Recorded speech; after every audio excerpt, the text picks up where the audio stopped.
बहुत ही दर्दनाक हादसा हुआ है लाल किले में। जिन लोगों ने मारा जो अपराधी हैं और जो लोग मरे जिनका कोई कसूर भी नहीं था, जो विक्टिम्स बनते हैं, क्या इन दोनों के बीच में भी कोई कार्मिक टाइज होते हैं? कभी कभी हाँ, बिल्कुल होते हैं। जो ऐसी डिस्ट्रक्टिव सोल्स होती हैं, वायलेंट सोल्स होती हैं, तो ये पनिशमेंट फेज में जाते हैं या हीलिंग में, या फिर से इनको चॉइस मिलती है कि आपको कैसा जीवन लेना है? देखो, चॉइस तो एकदम से नहीं मिलती। जघन्य कृत्य करके गए, इतनी डेंस नेगेटिविटी फैला कर गए हैं।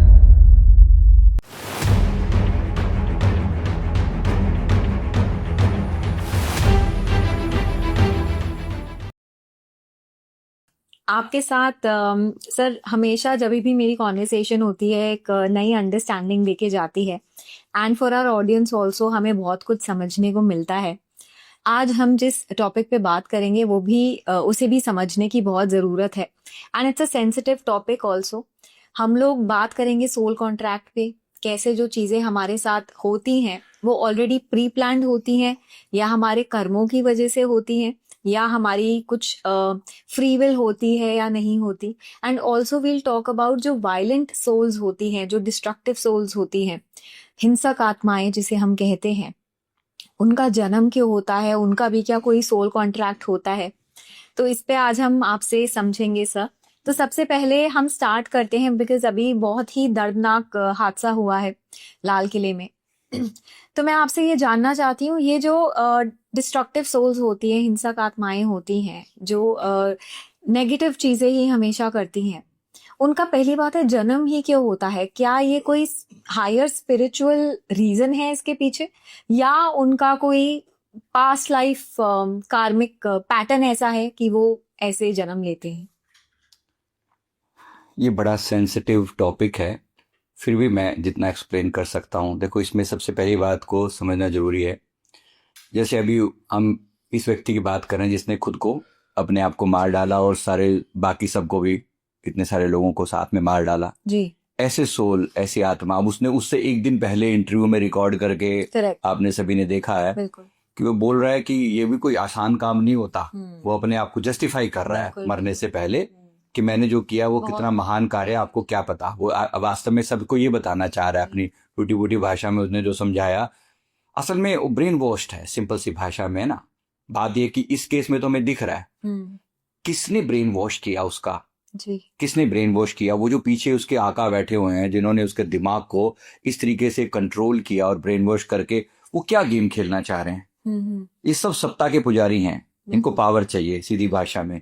अब वो सीधे सीधे मतलब सत्ता नहीं हासिल कर सकते, तो उनको ये पता है कि धर्म के रास्ते से ये करना बहुत आसान है। Exactly. और धर्म खतरे में है, हमारा धर्म विशेष रूप से खतरे में, ऐसा वो बताकर, और उनके लिए वो वर्ड यूज करते हैं जो जिहाद वर्ड यूज करते हैं कि भाई मार डालो, ये कर दो।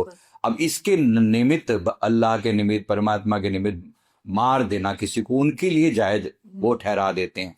अब दिमाग में इतना जहर भर दिया, अब उसको केवल वो 72 हुरे दिखाई पड़ रही हैं। बस अगर मैं मरूंगा तो मरने पर स्वर्ग मिलेगा, मतलब, और वो हुरे मिलेंगी, और वो सब के लालच में उसके दिमाग में इतना ज्यादा वो क्रिएट कर दिया है हाइप कि वो उसके लिए कोई फर्क नहीं पड़ता। उसको लगता है यहाँ तो मैं तमाशा कर रहा हूँ, इसको क्या, इतने लोग मर गए, मुझे तो मजा मिल गया ना।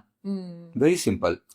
लेकिन अब जो सवाल ये है कि क्या सच में सारी सोल्स ऐसी होती हैं, या इस तरह की जो अन्य आत्माएं होती हैं जो इस तरह का हिंसक रोल प्ले करती हैं, क्या ये पीछे से लिखवा कर आती हैं?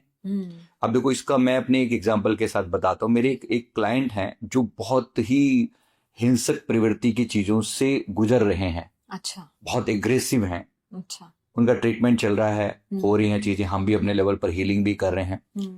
इनका हमने पास्ट लाइफ देखा, मतलब ये एक विक्टिम सोल है। विक्टिम सोल का मतलब है कि हमने देखा कि ये पिछले जीवन में दो कबीलों के बीच की कोई लड़ाई थी जी। किसी लड़ाई में इनका पूरा परिवार जो है वो बिना कारण के मार दिया गया। मतलब एक कबीले का दूसरे कबीले से दुश्मनी, उसने अटैक किया और परिवार के सारे लोगों को मार डाला। ये कहीं बाहर था, जब ये वापिस आया तो इसने देखा और इसके मन में इतनी हिंसा है, मैं उनका बदला लूंगा, बदला लूंगा। बदला तो नहीं ले पाया, लेकिन उस आग में, मतलब उस एग्रेशन के साथ वो मर गया। अब वो एग्रेशन वाली आत्मा अब यहाँ पर आई है जी। अब वो जो आत्मा है इस जीवन में आकर वैसे ही बदले की भावना के साथ वो बैठी हुई है। मतलब अनहील्ड ट्रॉमा है उसका खुद का, जी एक ये पॉसिबिलिटी होती है, मैं एग्जाम्पल बता रहा हूँ, एक ये जी पॉसिबिलिटी है। दूसरा, रावण जैसा सोल कॉन्ट्रैक्ट, रावण जैसा, यानी उस केस में क्या होता है कि अब देखो भगवान राम को एक रोल प्ले करना है, जी यानी प्रकृति में एक घटना घटनी है, उस घटना में किसी को एक नेगेटिव रोल प्ले करना है। जी रावण को एक रोल प्ले करना था, रावण के बिना रामायण कंप्लीट नहीं हो सकती, बिल्कुल है ना। अब उसने चुना, उसने अपने आप को पेश किया कि मैं इस नेगेटिव रोल के लिए तैयार हूं। तैयार। अब नेचर ने, घटना तो घटनी है, उसके कारण, रावण के कारण बाकी सब दुष्टों का भी अंत होना है। खाली एक रावण ही थोड़ी था, और दुष्ट भी थे, सबका अंत होना था। जी सबके अंत होने के लिए वो एक निमित्त बना कि मैं पंगा लूंगा, ऐसे करके ऐसे ऐसे घटना घटेगी, और उसमें मारीच का रोल और ये सब आत्माओं का भी अपना एक रोल था। तो इनमें ये आत्माओं ने खुद चूज किया वो रोल। दोनों बातें होती हैं इसमें, मतलब जैसे मैं ऑलरेडी एक नेगेटिव फ्रिक्वेंसी में हूँ, जी है ना, मैं बदले की फ्रिक्वेंसी में हूँ, हम्म फिर प्रकृति ने एक माहौल भी मुझे दिया, ओके है ना, एक माहौल भी दिया इसी टाइप का, और उस माहौल में मेरे साथ बिल्कुल मेरी फ्रिक्वेंसी मैच कर गई, अच्छा कि भाई मैं उसी फ्रिक्वेंसी पे पहले से था और मेरे को वैसा ही माहौल भी मिल गया। तो ये दोनों बातें मिलकर उसने वो अपना उस कॉन्ट्रैक्ट चूज किया, ये चुना कि मैं ऐसा रोल प्ले करूं, मैं ऐसा बन जाऊं। ऐसा भी रोल प्ले करने वाले लोगों की कमी नहीं होती। तीसरा ये भी होता है कि जो ये आकस्मिक घटना भी होती है, मतलब जैसे प्रेजेंट लाइफ की घटना। अभी इस केस में क्या हुआ है, जैसे उदाहरण के लिए यहाँ पर, जी अब इसका ब्रेन वॉश किया गया है इस बंदे का और अन्य बहुत सारे लोगों का, इनके यहाँ पर ये बड़ी कॉमन सी बात बिल्कुल है ना। जो व्यक्ति भी दूसरे पर कंट्रोल करना चाहता है वो सीधे सीधे तरीके से नहीं कर सकता, तो वो ये तरीका अपना रहा है कि इनका ब्रेन वॉश करके इनको किसी ऐसी झूठे दावे के साथ जोड़ दो कि तुम्हारे जीवन का सब, तुम्हारे जीवन में सब खतरा ही खतरा, सब बुरे बुरे लोग हैं, तुम ही अच्छे हो, और तुम जब अपने आप को कुर्बान कर दोगे, तुम अपने आप को, तुम मर जाओगे तो तुम संसार का बहुत बड़ा भला करके जाओगे। जी बचपन से ये बचपन से इनको ट्रेनिंग दी जाती है, ब्रेन वॉश ऐसे किया जाता है। जी अब ये प्रेजेंट लाइफ की घटना भी है, यानी ये भी हो सकता है कि प्रेजेंट का ही सिर्फ इसी जीवन में इन्हें नई घटना क्रिएट की हो। अब इस केस में जो उनके आका हैं जिन्होंने इसका ब्रेन वॉश किया, ये सब गंदे तरीके से कल्प्रिट है। मतलब जब इनका समय आएगा तो इनकी जो सजा मिलेगी, परमात्मा जब इनका हिसाब किताब करेगा तो वो भी बहुत बुरा हिसाब किताब होगा। जी ये सब एक पैटर्न का हिस्सा है। तो 2-3 बातें मैंने आपको अलग अलग पैटर्न में बताई, राइट? जी जी जी अच्छा, ऐसा भी होता है सर कि यूनिवर्स कॉन्शियसली कुछ सोल्स को चूज करता है ऐसे डार्क रोल्स के लिए, ऐसा कभी नहीं, देखो ऐसा, जैसे सपोज इसमें इसका मतलब ऐसा समझो कि भाई एक समय ऐसा आ रहा है जहां पर, एक समय ऐसा आ रहा है जहां पर नेगेटिव चीजें प्रिवेल करेंगी। जी जैसे कलयुग का मतलब भी क्या है, आने वाले टाइम में ऐसा हम देख सकते हैं, है ना। अब जो सोल, जो आत्माएं पहले से उसी फ्रिक्वेंसी पर वाइब्रेट कर रही थी, जी जो थी ही उसी टाइप की नेगेटिव फ्रिक्वेंसी वाली, तो ऑटोमेटिकली एक्टिव हो जाएंगी, वो अट्रैक्ट करेंगी इस चीज की वजह से। अच्छा ऐसा हो रहा है, मतलब कैसे धोखे की फ्रिक्वेंसी ज्यादा एक्टिव है, सत्ता की फ्रिक्वेंसी ज्यादा एक्टिव है ना। कोई किसी के साथ, मैं किसी का एग्जांपल बता रहा हूँ, जैसे एक सोल जो है, एक लेडी जो है, उस दिन मतलब वो अपने, उसके पति ने उसको कुछ बुरा भला बैड वर्ड यूज करके, उसको बहुत गाली वाली देकर ऐसे करके, और उसको उसने मेरे को बताया कि ये हमारी क्लाइंट है, उसने मेरे को बताया कि ऐसे करके मेरे हस्बैंड ने मुझे बहुत एब्यूजिव वर्ड यूज करके मेरे को, तो मैं अपने हस्बैंड के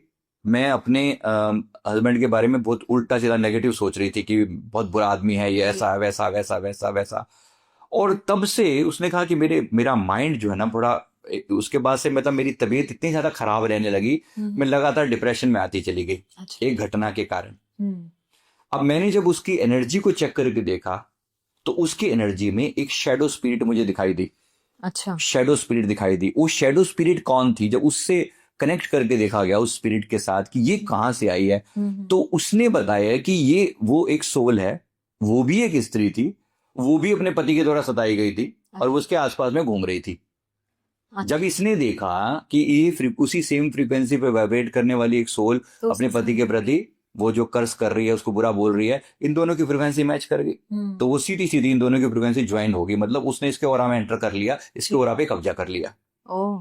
अब ये घटना भी मैं आपको जैसे बता रहा हूँ, अब वो एक एग्रेशन की फ्रीक्वेंसी के साथ कोई व्यक्ति पहले से जी रहा है, आसपास में नेगेटिव चीजें मौजूद हैं, उसने उस फ्रीक्वेंसी के ऊपर सीधा सीधा अट्रैक्ट कर लिया। तो ये एक तरीके से आप ऐसा भी रोल होता है।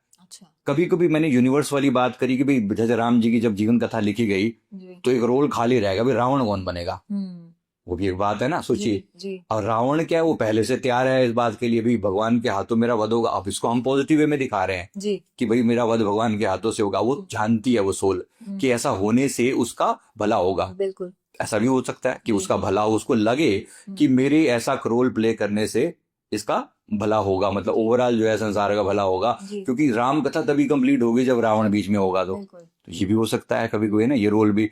तो कुछ चीजों का मेल होता है, मैंने आपको सारे एस्पेक्ट बताए रहे। जी जी जी